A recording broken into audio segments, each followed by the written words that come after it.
গভীর রাতে ইমাম সাহেবের কামরায় সুন্দরী হিন্দু যুবতী মেয়ে আসলো। তারপর যা ঘটল তা আপনার শরীরের পশম দাঁড় করিয়ে দেবে।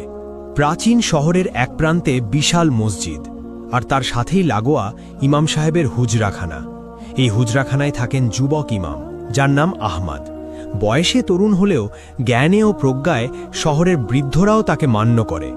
একদিন গভীর রাতে যখন সবাই ঘুমে, আহমদ তখন হারিকেনের নিভু নিভু আলোয় কিতাব পড়ছিলেন। হঠাৎ দরজায় কড়াঘাত শোনা গেল। আহমদ উঠে ধীরে ধীরে দরজার দিকে এগিয়ে গেলেন এবং দরজা খুললেন। দরজা খুলতেই ঘরের ভেতরে আছড়ে পড়ল এক যুবতী নারী। আহমদ দ্রুত সরে গেলেন। নারীটি মেঝেতে পড়েই হাঁপাতে লাগল। তার পরনে দামি রেশমি কাপড়, গলার হাড় আর হাতের চুড়িগুলো সাক্ষ্য দিচ্ছে সে সাধারণ ঘরের কেউ নয়। তবে তার পোশাকের ধরন আর কপালে লেপ্টে থাকা সিঁদুরের অবশিষ্ট দাগ বলে দিচ্ছে সে হিন্দু সম্প্রদায়ের।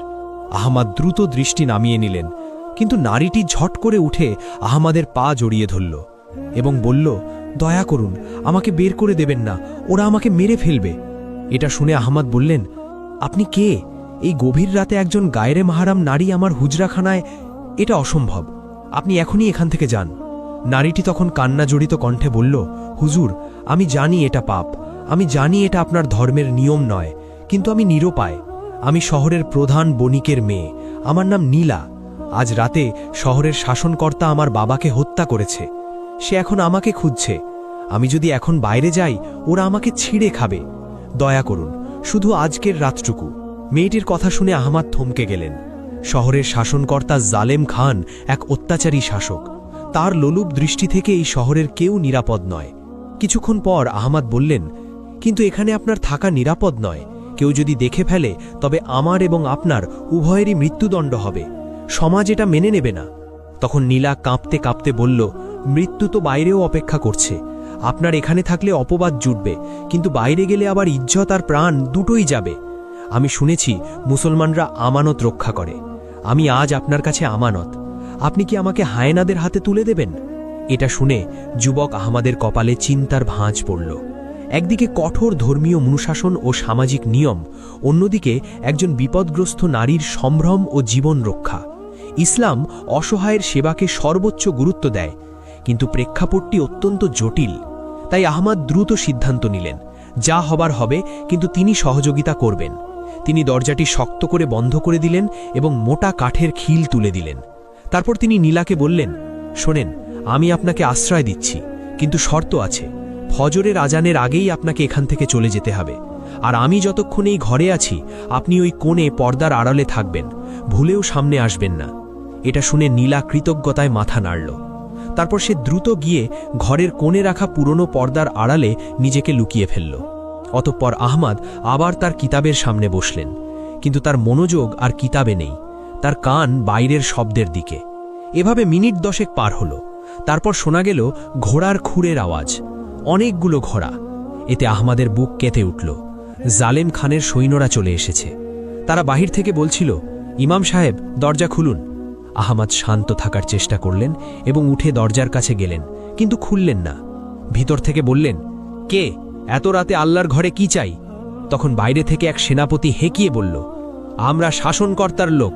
খবর পেয়েছি এক বিধর্মী মেয়ে পালিয়ে এই দিকে এসেছে। কেউ একজন দেখেছে সে মসজিদের সীমানায় ঢুকেছে। দরজা খুলুন, আমরা তল্লাশি করব। এটা শুনে আহমদ শক্ত গলায় বললেন, এটি মসজিদ, আল্লাহর ঘর। এখানে কোনো অপরাধী বা পলাতক নেই। আমি ইবাদত করছি, ব্যাঘাত ঘটাবেন না। এটা শুনে সেনাপতি অট্টহাসি দিয়ে বলল, ইবাদত পরে হবে, আমাদের কাছে খবর পাকা। আপনি যদি দরজা না খোলেন, আমরা ভেঙে ভেতরে ঢুকব। আর যদি মেয়েটাকে আপনার ঘরে পাওয়া যায়, তাহলে ইমামতির স্বাদ আমরা মিটিয়ে দেব। আহমদ তখন তাকালেন সেই কোণের দিকে, যেখানে নীলা লুকিয়ে আছে। মেয়েটি ভয়ে কুঁকড়ে আছে নিশ্চয়ই। অতঃপর আহমদ ভাবলেন, যদি ওরা ভেতরে ঢোকে, তবে কেবল মেয়েটিই ধরা পড়বে না, বরং একজন ইমামের ঘরে বিধর্মী মেয়েকে পাওয়ার অপরাধে পুরো শহরে দাঙ্গা বেঁধে যাবে। মুসলমানদের সম্মান ধুলোয় মিশে যাবে। আবার মেয়েটিকে তাদের হাতে তুলে দেওয়া মানে তাকে ধর্ষণের মুখে ঠেলে দেওয়া। তাই আহমদ সিন্দুকটার দিকে তাকালেন। ওটা বেশ বড়, ভেতরে কিতাব রাখা হয়। আহমদ ফিসফিস করে বললেন, ওরা দরজা ভেঙে ফেলবে, আপনাকে এই সিন্দুকের ভেতরে ঢুকতে হবে। শ্বাস নিতে কষ্ট হবে, কিন্তু এছাড়া উপায় নেই। আমি ওদের বিদায় করার চেষ্টা করছি। এটা শুনে নীলা কোনো প্রশ্ন না করে দ্রুত সিন্দুকের ভেতর ঢুকে কুঁকড়ে বসল। তখন আহমাদ সিন্দুকের ডালা বন্ধ করে দিলেন, কিন্তু পুরোপুরি তালা দিলেন না, যাতে সামান্য বাতাস ঢুকতে পারে। তারপর তিনি তার গায়ের জুব্বাটি খুলে সিন্দুকের উপর ছড়িয়ে দিলেন এবং জায়নামাজ বিছিয়ে ঠিক সিন্দুকের সামনেই নামাজে দাঁড়িয়ে গেলেন। ঠিক তখনই মর্মর শব্দে দরজার খিল ভেঙে ৩ জন সশস্ত্র সৈন্য হুজরাখানায় প্রবেশ করল। তাদের হাতে খোলা তলোয়ার। সেনাপতি সামনে এগিয়ে এলো। আহমাদ তখন নামাজে, তিনি নড়লেন না, সেজদায় পড়ে রইলেন। সেনাপতি পুরো ঘরটা তল্লাশি করল, কিন্তু কেউ নেই। তারপর সেনাপতির দৃষ্টি পড়ল সেজদারত আহমাদের সামনে থাকা বড় সিন্দুকটার দিকে, যার ওপর আহমাদের জুব্বা রাখা। সেনাপতি সেখানে এগিয়ে গেল। সে তলোয়ারের আগা দিয়ে সিন্দুকের ওপর রাখা জুব্বাটা সরালেও আহমাদের সেজদা শেষ হল না। ঠিক সেই মুহূর্তে বাইরে থেকে আরেকজন সৈন্য দৌড়ে এলো এবং বলল, সেনাপতি সাহেব, খবর পাওয়া গেছে মেয়েটিকে নদীর ঘাটের দিকে দৌড়াতে দেখা গেছে। আমরা এখানে সময় নষ্ট করছি। তখন সেনাপতি একবার আহমাদের দিকে তাকালো, তারপর সিন্দুকের দিকে। তার মনে সন্দেহ তখনও যায়নি। তারপর সে বলল, আহমাদ সাহেব, নামাজ কি শেষ হবে না, নাকি নামাজ শেষ হলেই কোনো গোপন সত্য বের হবে? অতঃপর আহমাদ শান্তভাবে আল্লাহু আকবার বলে সোজা হয়ে বসলেন। তিনি সেনাপতির চোখের দিকে তাকিয়ে শান্ত স্বরে বললেন, আল্লাহর ঘরে আপনারা অস্ত্র নিয়ে প্রবেশ করেছেন। এটা কি শাসকের হুকুম, নাকি আপনারা আল্লাহর চেয়েও বড় কোনো ক্ষমতার অধিকারী হয়ে গেছেন? সেনাপতি তখন ধমক দিয়ে বলল, তর্ক করবেন না, সিন্দুকে কি আছে? তখন আহমাদ বিন্দুমাত্র বিচলিত না হয়ে বললেন, কিতাব, আল্লাহর কালাম। আপনারা চাইলে খুলে দেখতে পারেন, তবে মনে রাখবেন, যদি সেখানে আপনারা যা খুঁজছেন তা না পান, তাহলে আল্লাহর ঘরের অবমাননার জন্য কিয়ামতের দিন জবাব দিতে হবে। আহমাদের কণ্ঠে এমন এক গাম্ভীর্য ছিল যে সেনাপতি মুহূর্তের জন্য থমকে গেল। সে ভাবল, একজন ইমাম মিথ্যা বলবে না। অতঃপর সেনাপতি সঙ্গীদের বলল, চল, আমরা ঘাটে যাই, এখানে সময় নষ্ট করে লাভ নেই। অতঃপর সৈন্যরা বেরিয়ে গেল।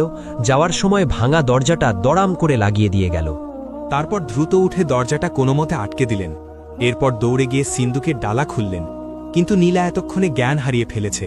অক্সিজেনের অভাবে তার মুখ নীল হয়ে গেছে। তখন আহমাদ দ্রুত তাকে সিন্দুক থেকে বের করে মেঝের ওপর শোয়ালেন। হাতে পানি নিয়ে তার মুখে ছিটিয়ে দিলেন। ফলে কিছুক্ষণ পর নীলা চোখ মেলল। সে দীর্ঘ শ্বাস নিল। তখন আহমাদ স্বস্তির নিঃশ্বাস ফেলে বললেন, ওরা চলে গেছে, কিন্তু ওরা বেশিক্ষণ দূরে থাকবে না। ঘাটে গিয়ে যখন দেখবে আপনি নেই, তখন ওরা আবার এদিকেই আসবে, কিংবা শহরে চিরুনি অভিযান চালাবে। এটা শুনে নীলা উঠে বসল এবং কৃতজ্ঞতার সুরে বলল, আপনি আমার প্রাণ বাঁচিয়েছেন, কিন্তু এখন আমি কোথায় যাব? আমার বাড়ি ওরা পুড়িয়ে দিয়েছে। আমার আত্মীয়রা ভয়ে কেউ দরজা খুলবে না। এটা শুনে আহমাদ কিছুক্ষণ চিন্তা করলেন। তারপর বললেন, শহরের পশ্চিম গেটের কাছে পুরনো গোরস্থান আছে। সেখানে একজন বৃদ্ধ খাদেম থাকেন। তিনি আমার পরিচিত এবং অত্যন্ত বিশ্বস্ত। আপাতত আপনাকে সেখানে রেখে আসা ছাড়া আর কোনো পথ নেই। কিন্তু সমস্যা হলো, পশ্চিম গেটে পৌঁছাতে হলে শহরের প্রধান বাজার পার হতে হবে, আর এখন সেখানে প্রহরীদের কড়া নজরদারি। এটা শুনে নীলা বলল, আমি তৈরি, আপনি যা বলবেন আমি তাই করব। তখন আহমাদ বললেন, আপনার এই পোশাকে যাওয়া যাবে না, এটা দেখলেই ওরা চিনতে পারবে। অতঃপর আহমাদ তার আলমারি থেকে একটি কালো বোরখা বের করলেন। এটি তার মায়ের স্মৃতিচিহ্ন, তিনি যত্ন করে রেখে দিয়েছিলেন, এবং বললেন, এটি পরুন, আপাদমস্তক ঢেকে নিন, আর একটি কথাও বলবেন না। যদি কেউ প্রশ্ন করে আমি উত্তর দেব। আপনি আমার স্ত্রী সেজে আমার সাথে যাবেন। এই কথা শুনে নীলা চমকে বলল, তাই বলে স্ত্রীর পরিচয় দিব? তখন আহমাদ বললেন, হ্যাঁ, এছাড়া কোনো উপায় নেই। যদি প্রহরীরা আটকায়, তবে আমি বলবো আমার স্ত্রী অসুস্থ, তাকে হাকিমের কাছে নিয়ে যাচ্ছি। একজন ইমাম তার অসুস্থ স্ত্রীকে নিয়ে রাতে বের হলে কেউ সাধারণত সন্দেহ করবে না। অতঃপর নীলা বোরখাটি হাতে নিল। সে ভিন্ন ধর্মের, ভিন্ন সংস্কৃতির, কিন্তু আজ জীবন বাঁচাতে তাকে এই বেশ ধারণ করতে হচ্ছে। অতঃপর বোরখা পরার পর নীলা যেন সম্পূর্ণ অন্য মানুষ হয়ে গেল। আহমদ হাতে হারিকেন নিয়ে বললেন, চলুন, ভোর হওয়ার আগেই আমাদের ফিরতে হবে। অতঃপর তারা দুজন গভীর রাতেই রাস্তায় নামল। ইমাম আহমদ সামনে, পেছনে বোরখা পরিহিতা নীলা। জনমানবহীন রাস্তা। কিছুদূর যাওয়ার পর বাজারের মোড়ে তারা দেখল একদল মশালধারী প্রহরী দাঁড়িয়ে আছে। তারা প্রত্যেককে থামাচ্ছে। তখন আহমদ নীলাকে ফিসফিস করে বললেন, ভয় পাবেন না, শুধু আমার পাশে থাকবেন, আমার হাত ধরবেন না, দূরত্ব বজায় রাখবেন, কিন্তু খুব বেশি দূরেও যাবেন না। অতঃপর প্রহরীদের সামনে আসতেই একজন পথ রোধ করল এবং বলল, দাঁড়ান, এত রাতে কোথায় যাওয়া হচ্ছে? আহমদ তখন হারিকেন উছিয়ে ধরলেন, যাতে আলো তার নিজের মুখে পড়ে, এবং বললেন, আমি মসজিদের ইমাম আহমদ। এই কথা শুনে প্রহরীটি চিনে পেরে বলল, ওহ হুজুর, মাফ করবেন, কিন্তু এত রাতে কোথায় যাচ্ছেন? আহমাদ তখন শান্ত গলায় বললেন, আমার স্ত্রী হঠাৎ খুব অসুস্থ হয়ে পড়েছে, পেটে তীব্র ব্যথা, পশ্চিম পাড়ার হাকিম দাদুর কাছে নিয়ে যাচ্ছি, দেরি করা সম্ভব ছিল না।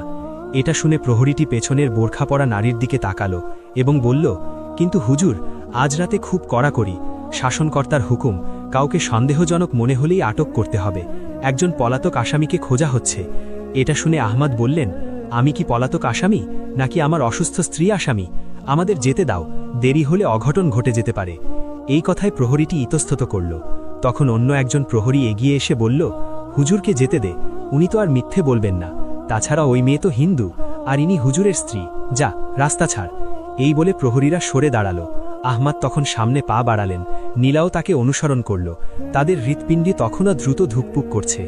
কিছুক্ষণ যাওয়ার পর আরেকটি গেট আসলো। সেখানে দাঁড়িয়ে আছে এক বিশাল দেহী হাবশি জল্লাদ, যার নাম কালু। কালু মানুষের গন্ধ সুখে বলে দিতে পারে কে আপন আর কে পর। কালু দূর থেকে তাদের আসতে দেখল, তাই সে তার বিশাল কুঠারটা মাটিতে ঠুকে হুঙ্কার দিল, থামো। আহমাদ থমকে দাঁড়ালেন, এই লোকটাকে কথায় ভুলানো যাবে না। অতঃপর কালু এগিয়ে নীলার দিকে তাকালো। সে নীলার কাছে গিয়ে গভীরভাবে শ্বাস নিল। তারপর সে কর্কশ গলায় বলল, এই নারীর শরীর থেকে রেশমি কাপড়ের ঘ্রাণ আসছে। গরিব ইমামের বউ রেশমি কাপড় পরে না, আর হুজুরের বউয়ের পায়ে সোনার নুপুর থাকে না, যার শব্দ আমি এখান থেকেই পাচ্ছিলাম। এটা শুনে আহমাদ শিউরে উঠলেন। বোরখার নিচে নীলার পায়ে যে নুপুর বা রেশমি কাপড় আছে তা খোলার সময় পাওয়া যায়নি। অতঃপর কালু কুঠার তুলে বলল, বোরখা খোলো, আমি দেখতে চাই কে ভেতরে। তখন আহমাদ কালুর সামনে গিয়ে দাঁড়ালেন। তার হাতে কোনো অস্ত্র নেই, শুধু ইমানি তেজ। তারপর বললেন, নারীর গায়ের কাপড়ে হাত দেওয়ার আগে আমাকে মারতে হবে। এটা শুনে কালু হেসে বলল, তাহলে তাই হোক। এই বলে সে কুঠার ঘোরালো। ঠিক সেই মুহূর্তে অন্ধকারের ভেতর থেকে একটি তীর এসে বিঁধল কালুর হাতে, ফলে কুঠারটা ছিটকে পড়ে গেল। এমন সময় অন্ধকারের ভেতর থেকে পরিচিত এক কণ্ঠস্বর ভেসে এলো, দৌড়ান হুজুর। ফলে আহমাদ আর নীলা মুহূর্ত দেরি না করে গেটের পাশের ছোট সুড়ঙ্গ পথের দিকে দৌড় দিল। অতঃপর সুড়ঙ্গ দিয়ে শহরের বাইরে বের হয়ে তারা গোরস্থানের দিকে ছুটল। অন্ধকারে হোঁচট খেতে খেতে তারা এগোচ্ছে। নীলার শ্বাসকষ্ট হচ্ছে, বোরখার নিচে ভারী রেশমি কাপড় শরীরের সাথে লেপ্টে আছে। দৌড়ানো তার জন্য কঠিন হয়ে পড়েছে, কিন্তু থামার উপায় নেই।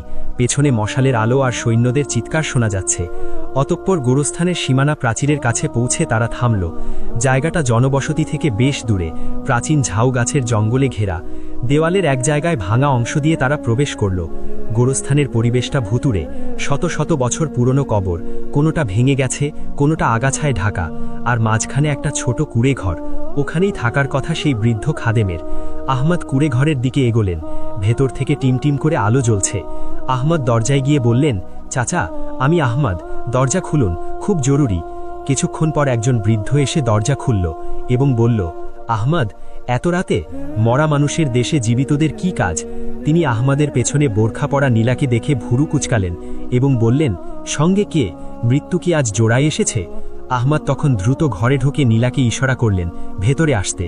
তিনি বৃদ্ধের হাত ধরে বললেন, চাচা, হেয়ালি করার সময় নেই, জালিম খানের লোক আমাদের খুঁজছে, একে এখানে লুকিয়ে রাখতে হবে, আপনি ছাড়া বিশ্বাস করার মতো কেউ নেই।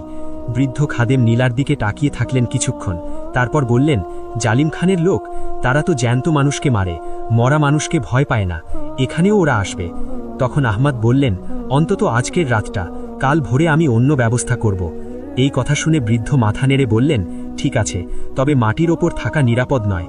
গোরস্থানের নিচে পুরনো একটা সুড়ঙ্গ আছে, যেটা অনেক আগে লুণ্ঠনকারীরা ব্যবহার করত, ওটা এখন কেউ চেনে না, তোরা সেখানে যা। অতপর বৃদ্ধ ঘরের মেঝের একটা পুরনো চট সরালেন। নিচে একটা কাঠের পাটাতন, সেটা তুলতেই অন্ধকার সিঁড়ি দেখা গেল। ভ্যাপসা গন্ধ উঠে এলো নিচ থেকে। বৃদ্ধ বললেন, দ্রুত নাম, আমি উপর থেকে বন্ধ করে দেব। আহমাদ তখন হারিকেন হাতে নিলেন। নীলা ভয়ে ভয়ে আহমাদের হাত খামচে ধরল। আহমাদ কিছু বললেন না, সাবধানে সিঁড়ি দিয়ে নিচে নামতে শুরু করল। সুড়ঙ্গটা মাটির অনেক নিচে। হারিকেনের আলোয় দেখা গেল দুপাশে সারি সারি কঙ্কাল পড়ে আছে। সম্ভবত এরা সেই লুণ্ঠনকারী যারা পথ হারিয়ে এখানেই মারা গিয়েছিল। নীলা ভয়ে চিৎকার দিতে গিয়েও নিজেকে সামলালো। তখন আহমাদ বললেন, ভয় পাবেন না, মৃতরা ক্ষতি করে না, জীবিতরাই ভয়ের কারণ। অতপর তারা সুড়ঙ্গের শেষ মাথায় গিয়ে পৌঁছালো। জায়গাটা একটু প্রশস্ত, সেখানে একটা পাথরের বেদির মতো জায়গা। আহমাদ সেখানে হারিকেনটা রাখলেন। নীলা বোরখার মুখাবরণ সরালো, তার ফর্সা মুখটা ফ্যাকাশে হয়ে গেছে। সে বলল, আমার বাবার কি হবে?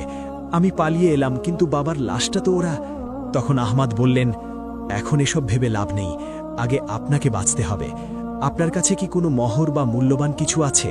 কারণ পালানোর জন্য অর্থের প্রয়োজন হবে। তখন নীলা তার গলার হার আর হাতের দামি চুড়িগুলো দেখিয়ে বলল, এগুলো অনেক দামি, কিন্তু এগুলো বিক্রি করতে গেলেই তো ধরা পড়ব। এটা শুনে আহমদ চিন্তিত মুখে বললেন, ঠিক বলেছেন, এগুলো এখন সম্পদের চেয়ে বিপদ বেশি, এগুলো লুকিয়ে রাখতে হবে। হঠাৎ ওপর থেকে ধূপধাপ শব্দ শোনা গেল, মনে হচ্ছিল কেউ কুড়ে ঘরের মেঝেতে জোরে জোরে পা ফেলছে। তারপর বৃদ্ধ খাদেমের আর্তনাদ শোনা গেল, বল বুড়ো, ওরা কোথায় গেল? আমরা দেখেছি ওরা এদিকেই এসেছে। এসব শুনে নীলা ভয়ে আহমাদের দিকে তাকালো। আহমাদ ঠোঁটে আঙুল দিয়ে চুপ করতে বললেন। তারা নিঃশ্বাস বন্ধ করে অপেক্ষা করতে লাগল। হঠাৎ ওপর থেকে এক ভারী গলার আওয়াজ এলো, সারা ঘর খুঁজলাম, কোথাও নেই, মনে হয় জঙ্গলে পালিয়েছে। বুড়োটাকে বেঁধে রাখ, ফেরার পথে জেরা করা যাবে। সৈন্যরা বেরিয়ে গেলেও আহমদ নিশ্চিন্ত হতে পারলেন না। তিনি জানেন, জালেম খানের বিশেষ বাহিনী নেকড়ে দল এত সহজে হাল ছাড়ে না, তারা গন্ধ সুখে শিকার ধরে। এভাবে ঘণ্টাখানেক পর সব শান্ত হয়ে গেল। আহমদ বললেন, আমাদের এখান থেকে বের হতে হবে, কিন্তু সেই পথ দিয়ে নয় যেখান দিয়ে এসেছি। এই সুড়ঙ্গের অন্য কোনো মুখ থাকার কথা। তিনি হারিকেনটা নিয়ে দেওয়ালগুলো পরীক্ষা করতে লাগলেন। সুড়ঙ্গের শেষ প্রান্তে একটা দেওয়াল দেখে মনে হলো সেটা আলগা পাথর দিয়ে তৈরি। আহমদ ধাক্কা দিতেই একটা পাথর নড়ে উঠল। তারপর তিনি আর নীলা মিলে পাথরগুলো সরাতে লাগলেন। পাথর সরানোর পর ওপাশে দেখা গেল আরেকটা অন্ধকার পথ, কিন্তু সেখান থেকে বাতাসের ঝাপটা আসছে, মানে ওটা বাইরের দিকে গেছে। তাই আহমদ বললেন, চলুন এদিকেই যাওয়া যাক। অতপর তারা সেই নতুন পথ ধরে হাঁটলেন। পথটা ক্রমশ ওপরের দিকে উঠেছে। অনেকটা পথ হাঁটার পর তারা একটা ঝোপের আড়ালে বের হলেন। জায়গাটা অচেনা, দূরে শহরের আলো দেখা যাচ্ছে, কিন্তু উল্টো দিকে। তারা শহরের প্রাচীরের বাইরে বেরিয়ে এসেছেন। তখন নীলা বলল, এটা কোথায়? আহমদ চারপাশ দেখে বললেন, এটা শয়তানের টিলা, এখান থেকে নদী খুব কাছে, আমাদের নদী পার হতে হবে। কিন্তু নদীর ঘাটে যাওয়ার আগেই তাদের পথ আটকালো এক ছায়ামূর্তি। ছায়ামূর্তিটি ঝাড়ের আড়াল থেকে বের এলো, তার হাতে ধনুক, মুখ কালো কাপড় দিয়ে ঢাকা। সে বলল, আমি জানতাম তোমরা এই পথেই বের হবে। কিন্তু কণ্ঠস্বরটি নারীদের মতো ছিল। তাই আহমদ সতর্ক হয়ে দাঁড়ালো। তুমি কে? তুমি কি গেটে সেই তীর ছুঁড়েছিলে? ছায়ামূর্তি তখন মুখের কাপড় সরালো। এক তেজোদ্দীপ্ত তরুণী, তার চোখের দৃষ্টি তীক্ষ্ণ। সে বলল, আমার নাম সারা, আমি জালেম খানের প্রাসাদে কাজ করি, কিন্তু আমি বিদ্রোহীদের গুপ্তচর। নীলা দেবীকে বাঁচানো আমার দায়িত্ব। এই কথা শুনে নীলা অবাক হয়ে বলল, তুমি আমাকে চেনো? তখন সারা বলল, আপনার বাবা আমাদের অনেক সাহায্য করতেন, তার মৃত্যুর খবর পেয়েই আমি বেরিয়ে পড়েছি। ইমাম সাহেব, আপনি অনেক ঝুঁকি নিয়েছেন, এখন দায়িত্ব আমার। এটা শুনে আহমদ বললেন, তুমি একা পারবে না, জালেম খানের নেকড়ে দল তোমাদের গন্ধ পেয়ে যাবে, নদী পার হওয়া সহজ হবে না। তখন সারা বলল, নদী পার হওয়ার জন্য নৌকা তৈরি আছে, কিন্তু সমস্যা অন্য জায়গায়। জালেম খান শহরের সব মাঝিকে হত্যা করেছে, যাতে কেউ পালাতে না পারে। আমাদের নিজেদেরই নৌকা চালাতে হবে, তাছাড়া নদীতেও আজ রাতে রাজকীয় টহল চলছে। এই কথা শুনে আহমদ বললেন, তাহলে উপায় কি? তখন সারা পকেট থেকে একটা মানচিত্র বের করল এবং দেখিয়ে বলল, শহরের উত্তরে একটা পুরনো ভানির কল আছে, সেখান দিয়ে নদীর নিচে একটা গোপন ড্রেনেজ সিস্টেম আছে। ওটা দিয়ে আমরা সরাসরি নদীর ওপারে দুর্গে পৌঁছাতে পারবো না, তবে জঙ্গলে উঠতে পারবো।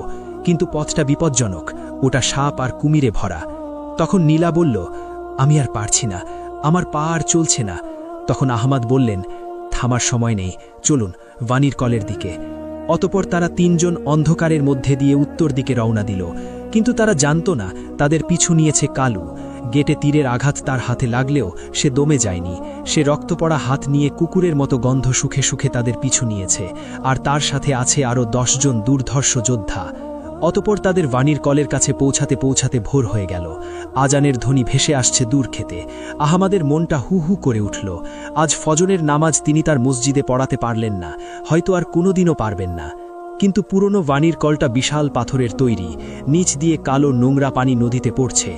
তখন সারা বলল, আমাদের এই নোংরা পানির ভেতর দিয়েই যেতে হবে। কিন্তু নীলা ঘৃণায় নাক সিটকালো, কিন্তু কিছু বলল না। অতপর তারা নামতে শুরু করল। পানি কোমর সমান, প্রচণ্ড দুর্গন্ধ। হঠাৎ পেছনে একটা বিকট শব্দ হলো। কালু তার বাহিনী নিয়ে হাজির। চিৎকার করে বলল, ওরে শয়তানের বাচ্চারা, ভেবেছিস পালাতে পারবি? এই বলে সৈন্যরা তাদের ঘিরে ফেলতে শুরু করল। সামনে নদী, পেছনে কালু, দুই পাশ বন্ধ। তখন আহমদ সারাকে বললেন, তোমরা ড্রেনের ভেতরে ঢোকো, আমি ওদের আটকাচ্ছি। এটা শুনে সারা বলল, অসম্ভব, আপনি মারা যাবেন। তখন আহমদ হেসে বললেন, ইমামের কাজ শুধু নামাজ পড়ানো নয়, জালিমের সামনে দাঁড়ানো। তোমরা যাও। প্রিয় বন্ধুগণ, পর্বটি আজকের মতো এই পর্যন্তই। পরবর্তী পর্ব দেখতে চাইলে ভিডিওটিতে লাইক দিয়ে কমেন্ট বক্সে জানিয়ে দিন। ভালো থাকবেন। আল্লাহ হাফেজ।